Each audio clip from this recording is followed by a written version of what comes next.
তোমাদের একটি ছোট গল্প শুরু হচ্ছে, জিমি ভ্যালেন্টাইন।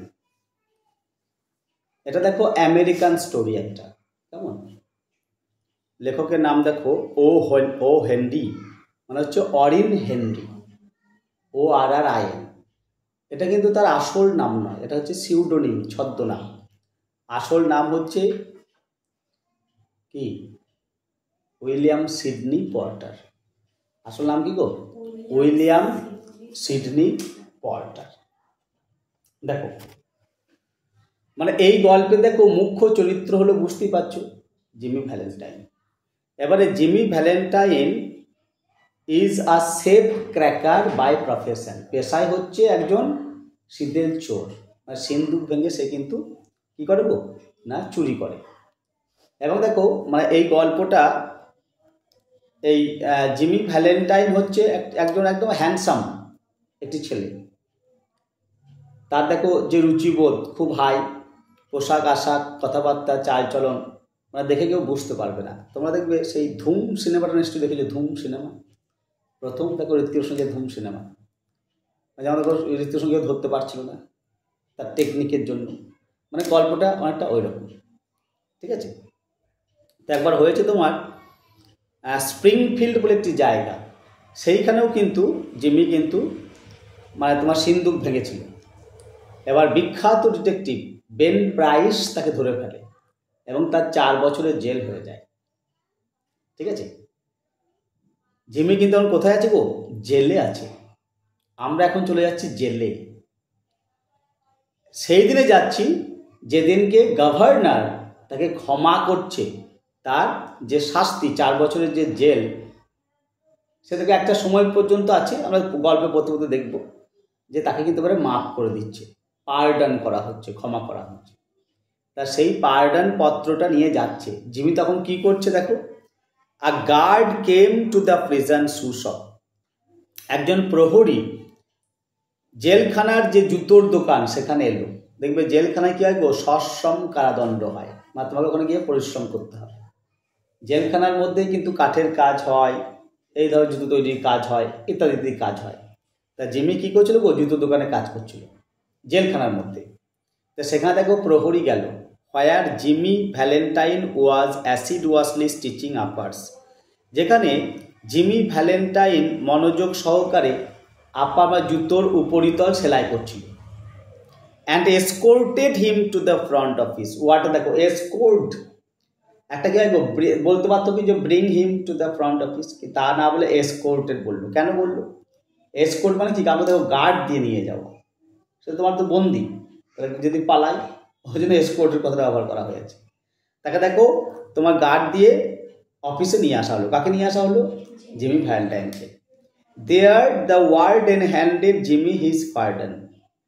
অফিসে ওয়ার্ডেন মানে যে হেড, আমরা তো এখানে বলি জেলার বলি, ওরা ওখানে ওয়ার্ডেন বলছে। ওয়ার্ডেন জিমির হাতে তার পার্ডন দিল, মানে ক্ষমাপত্র দিল। Which had been signed that morning by the governor. যে ক্ষমাপত্রটিকে সেদিনে সকালেই গভর্নর সই করে দিয়েছেন। মানে একজন অপরাধীকে ক্ষমা করতে কে পারেন গো ও দেশে? গভর্নর পারেন। আমাদের এখানে যেমন দেখো একজন মৃত্যুদণ্ড প্রাপ্ত আসামিকে ক্ষমা করতে পারেন কে জানো? রাষ্ট্রপতি, ঠিক আছে? আর আমেরিকাতে এটা দেখো মৃত্যুদণ্ড তো নয়, এমনি তোমার কি বলবো, তোমার জেলের মধ্যে থাকা শাস্তি পাওয়া আসামি, তাকে ক্ষমা করছেন কে? গভর্নর। তা সেই পত্রটিতে সকালবেলাতেই কিন্তু গভর্নর সাইন করে দিয়েছেন। Jimmy took it in a tired kind of way. Jimmy কীভাবে নিল গো ক্ষমাপত্রটাকে? ক্লান্তভাবে নিল। দেখো কথাটা কেমন লাগছে না, যে স্যার সে তো ছাড়া পেয়ে যাবে, সে তো আনন্দ হবে, তাই আমাকে ছেড়ে দিয়েছে, হ্যাঁ দেন দেন, কি তা নয়, কিন্তু ও ক্লান্তভাবে নিল, দেন, কারণ আছে। He had served nearly 10 months of a 4-year sentence. 4 বছরের কারাদণ্ডের মধ্যে 10 মাস তার জেল খাটা হয়ে গেছে already. He had expected to stay only about 3 months at the longest. সে আশা করেছিল খুব বেশি হলে আমি 3 মাস জেলে থাকবো, কি ও খুব আশা করেছিল। When a man with as many friends on the outside as Jimmy Valentine had is received in the stir, it is hardly worthwhile to cut his hair. জিমির মতো মানুষ যার বাইরে প্রচুর বন্ধু বান্ধব, তাকে জেলের মধ্যে আটকে রাখা চারটেখানি কথা নয়। সেই তার একটা বিশ্বাস ছিল আর কি, একটা কনফিডেন্স ছিল যে আমাকে 3 মাসের বেশি জেলে কেউ আটকে রাখতে পারবে না, কিন্তু 10 মাস হয়ে গেছে। তাহলে বুঝতে পারছো, অভিমান হয়ে গেছে আর কি। ওই জন্য আনন্দটা প্রকাশ পাচ্ছে না যখন তো পার্ডনটা নিচ্ছে। Now Valentine, said the warden, you will go out in the morning.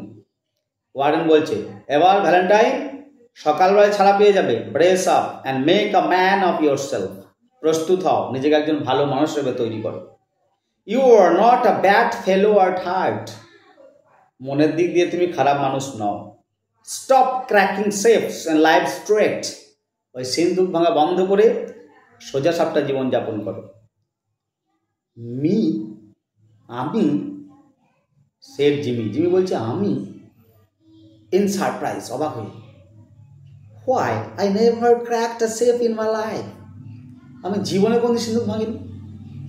কি দেখো, ওই কথাটা শোনার পরে যদি জিমি বলতো না স্যার আর কোনোদিন করবো, তাহলে কি তাহলে প্রমাণ হতো যে হ্যাঁ করেছে। আর কে কেমন বলছি গো, আমি জীবনে কোনদিন সিন্দুক ভাঙিনি স্যার, আমি জীবনে কোনদিন ভাঙিনি, তাই বলছি। তখন দেখো ওয়ার্ডেন বলছে, oh no, love the warden. Warden এসে বলছে, না না, অফকোর্স নট, নিশ্চয়ই নয়। লেটস সি নাও, এই তো ছাড়া পেলে দেখি এবারে। How was it you happen to get sent up on that Springfield job? তা বাবা, ওই স্প্রিংফিল্ডে কি এমন হয়েছিল যে তোমাকে জেল খাটতে হলো? Was it because you wouldn't prove an alibi for fear of compromising somebody in extremely high tone society? তুমি কি আমাকে অজুহাত দিচ্ছ? অ্যালিবাই মানে অজুহাত, যে সমাজের উচ্চপদস্থ কাউকে বাঁচাবার জন্য তুমি তার দোষ নিজের ঘাড়ে নিয়ে নিয়েছো, তুমি এটা বলতে চাইছো? Or was it simply a case of a mean old jury that had it in for you? নাকি তোমার মনে হয় যারা জুরি মানে কি বিচারক মণ্ডলী, আমাদের যারা বয়স্ক হয়, যে বৃদ্ধ বিচারক মণ্ডলী, তারা তোমার কি ভুল বিচার করেছে বলছো? It's always one or the other with you innocent victims. হ্যাঁ, তোমরা তো সব হচ্ছে নির্দোষ আসামি, তোমাদের সঙ্গে এরকমটা হয়। Me said Jimmy, still blankly virtuous.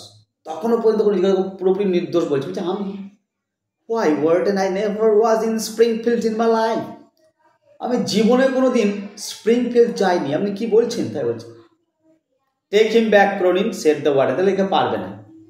দেখো ওই যে গার্ড ওকে নিয়ে এলো, গার্ডের নাম হচ্ছে ক্রোনিন, বলছে ক্রোনিন ওকে নিয়ে যাও and fix him up with outgoing clothes. আর ওকে আউটগোয়িং ক্লোথসটা দিয়ে দিও। আউটগোয়িং ক্লোথস মানে হচ্ছে, দেখো জেল থেকে ছাড়া পাওয়ার সময় জেল থেকে একটা পোশাক দেওয়া হয় পরার জন্য, ওকে দিয়ে দিও। Unlock him at 7 in the morning, কাল সকাল 7টায় ছেড়ে দিও। And let him come to the bullpen. Bullpen মানে হচ্ছে অফিস, তাকে অফিসে নিয়ে আসবে। Better think over my advice Valentine, যেটা বললাম শোনো, মনে রেখো। At a 7:15 on the next morning, পরের দিন সকাল 7:15 Jimmy stood in the warden's outer office. Jimmy ওয়ার্ডেনের বাইরের অফিসে দাঁড়িয়ে আছে। He had on a sweet of the villainously fitting. বুঝলে, মানে যে পোশাকটা দিয়েছে তোমার, ওই যে পোশাকটা বলুন আউটগোয়িং ক্লোথস, বলছে ওইটা পরে ওকে ভিলেনের মতো লাগছে। কাকে? জিমিকে। Readymade clothes and a pair of the steep squeaky shoes that the state furnishes to its discharged compulsory guests. Readymade পোশাক, একজোড়া শক্ত কচকচ আওয়াজ হয় সেই যুদ্ধ, যা দেখো রাজ্য সরকার তার যখন ছাড়া পাওয়া আসামিকে দেয়, সবাইকে দেয়। কম্পালসারি গেস্টস মানে বাধ্যতামূলক অতিথি আর কি এরা। The clerk handed him a railroad ticket and the $5 bill with which the law expected him to rehabilitate himself into good citizenship and prosperity. এটা একটু ঠাট্টা করা আছে। ক্লার্ক সে দেখো জিম্মির হাতে কি দিল গো? একটা রেল রোড টিকিট বাড়ি ফেরার জন্য, আর একটা $5 একটা বিল দিল। $5 দিল আর কি। আশা করছি যে এইটা দিয়ে তার রিহ্যাবিলিটেশন হবে, মানে পুনর্বাসন হবে। এটা কোনো হয়? $5 দিয়ে একটা রেলের টিকিট দিয়ে, তাই না?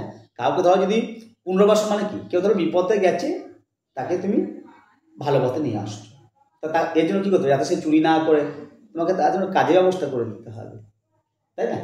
তার জন্য তোমাদের ওইটুকু $5 দিলে হবে না। এটাই হচ্ছে মজার ব্যাপার। The warden gave him a cigar and শুক হ্যান্ডস। ওয়ার্ডেন তাকে একটা সিগার দিল। সিগার মানে হচ্ছে চুরুট। চুরুট মানে সিগারেটের বাবা, বুঝলে? একটু মোটা মোটা খাঁকি রঙের হয়, একদম বড় বড় আঙুলের মতো মোটা, ঠিক আছে? সে দেখো সিনেমাতে সব খায়, হিরোরা ভিলেনরা খায়, ভিলেনরা বেশি খায়। তাহলে ওয়ার্ডেন তাকে একটা সিগার দিল অ্যান্ড শুক হ্যান্ডস, দিয়ে হ্যান্ডশেক করলো। Valentine 9762 was chronicled on the books, মানে রেজিস্টার খাতাতে তোমার কি লেখা হলো গো? ভ্যালেন্টাইন 9762, ওর জেল মানে কয়দিন আমার 9762। পার্ডনড বাই গভর্নর, সাইনের পাশে লিখে দিল pardoned by governor. And Mister James Valentine walked out into the sunshine. তারপরে মিস্টার জেমস ভ্যালেন্টাইন জেলের বাইরে বেরোচ্ছে, বুঝতে পারো? সেই হিরো, তারপর ওই তো হিরো বেরোচ্ছে। এবার তারপর এটাকে ধরো, যদি তুমি বলিউডের সিনেমা ধরো, তাহলে কেমন করে বেরোবে? প্রথমে একটা পা জেলের বাইরে রাখছে,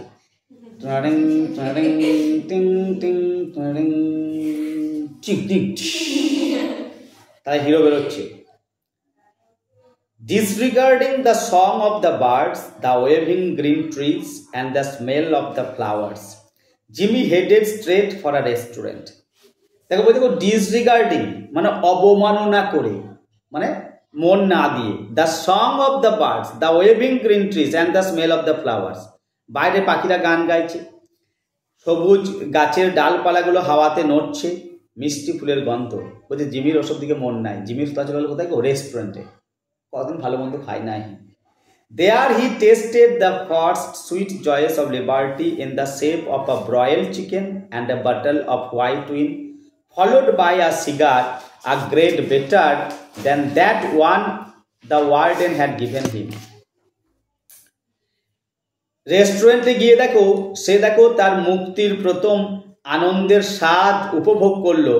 ঝলসানো চিকেন, এক বোতল সাদা মদ, তারপরে একটা সিগার। ওই যে ওয়ার্ডেন যে সিগার দিয়েছে তার থেকে আরো দামি সিগার, বুঝতে পারছো? কে ধরলো? Jimmy. From there he proceeded leisurely to the depot. Depot মানে দেখবে বলো না, সিউড়ি ডিপো, যেখানে তোমার বাস বা ট্রেন এক জায়গায় এসে তোমার দাঁড়িয়ে থাকে।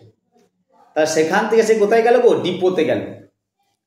হি tossed a quarter into the hat of a blind man sitting by the door. মানে যে ট্রেনে তোমার উঠলো, দরজার কাছে একটি অন্ধ মানুষ সামনে টুপিটা রেখে বসেছিল, ভিক্ষা করছিল আর কি। সে কি করলো? কোয়ার্টার মানে কি? $1 4 ভাগের 1 ভাগ তার টুপিতে ভিক্ষা হিসাবে দিল। অ্যান্ড বোর্ডেড হিজ ট্রেন, তারপর ট্রেনে চললো। 3 hours set him down in a little town near the state line. 3 ঘন্টা লাগলো তার বাড়ি ফিরতে। He went to the cafe of one Mike Dolan. Mike Dolan নামে একজনের একটা ক্যাফে আছে ওর বাড়ির কাছে, ওর কাছে চাবিটা লিখে গেছিল আর কি, তার কাছে গেল। অ্যান্ড শুক হ্যান্ডস উইথ মাইক, মাইকের সঙ্গে হ্যান্ডশেক করলো। হু ওয়াজ অ্যালোন বিহাইন্ড দ্য বার, যে দেখো বারের পেছনে বসেছিল। বার মানে কি? ধর দোকান, তোমার সামনে বার থাকে না, বার বলে থাকে না? আরে বাসা এগুলো তুলে যায় করে এরকম নামানো থাকে, ওটা বার।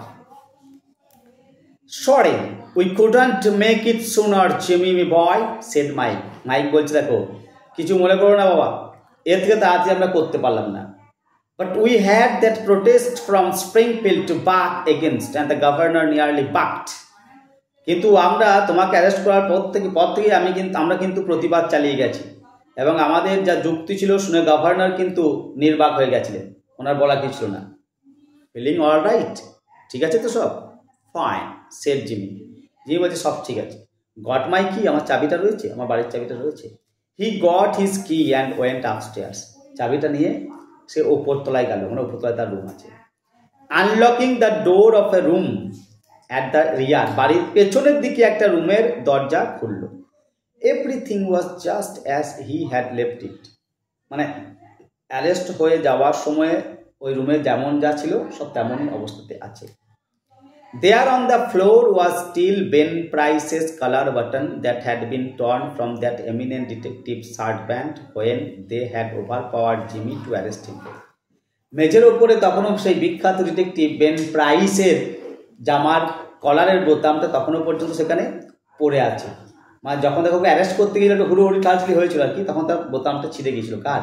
বেন প্রাইসে, সেই বোতামটা কিন্তু এখনও মেজের ওপরে পড়ে আছে।